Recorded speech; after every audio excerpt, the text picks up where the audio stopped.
Hello guys, welcome back. This is David. I do hope you're doing well. On to our next one now, validating bank holding companies' VAR models for market risk. This reading is a new one. It came in 2025, and there are some key messages we're going to give you up front that they're looking to talk about. Now, firstly, one of the problems with models, including VAR models, is that, how do you benchmark it against something similar? How do you know if you're on the right track, or if you're very different, perhaps from your peers or from previous models that you might have other approaches? And that's often quite rare to get the chance to benchmark models as much as we should do. Next idea is that when you have a VAR estimate, remember, we shouldn't put too much confidence on a point estimate at all. We should think more about a range. So any kind of a VAR estimate is likely to be incorrect, whereas if you have more of a range to create a confidence interval, it's going to be far more appropriate. And then when you think about all the assumptions that we've taken, have we made the right decision? So behind every model is a human being. Whether it might be the distribution, whether it might be the inputs, have the choices and the assumptions that we made, are they appropriate, and do they remain appropriate moving forward? So this is all about, of course, our VAR model. So we'll get some references to where it all began.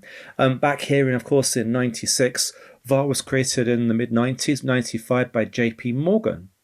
And so 96 was our famous Basel I amendment. Prior to that, the Basel 88 was all credit risk. And so for the very first time, we know that the market risk was regulated, and many banks started off on a non-modeling approach in the standardized approach, no modeling at all. Those banks that were able to model in more detail might be permitted to use the internal models approach. And value at risk, of course, was 99% and 10 days holding period for many, many years to follow. We know this is very controversial, the 10-day holding period. We later found in the crisis period here that came later that 10-day was no longer enough, nowhere near enough to handle illiquid market conditions. And so it took quite a long time before Basel III, of course, came in to change things. But as an interim measure, value at risk was added on to a stressed version known as stressed VAR. And both of those were at 99% confidence level, both of those at 10 days. And the difference between them, although they're at the same confidence level, we know is the data itself. The using stress data, certainly plenty of that available back over that 2007-09 period, became known as Basel 2.5. And many years on, till Basel III was fully completed, the fundamental review of the trading book, a really important reading at the end of market risk, switches over to 97.5 expected shortfall.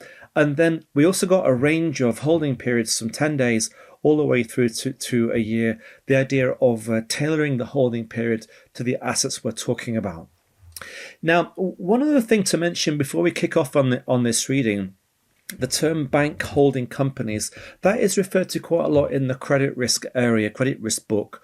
And bank holding companies are large US banks or international banks regulated in the US, have to submit a capital plan every year to the Fed. Now, that capital plan is known as the Comprehensive Capital Analysis and Review, the CCAR. See quite a lot of mentions to that later in the credit risk area.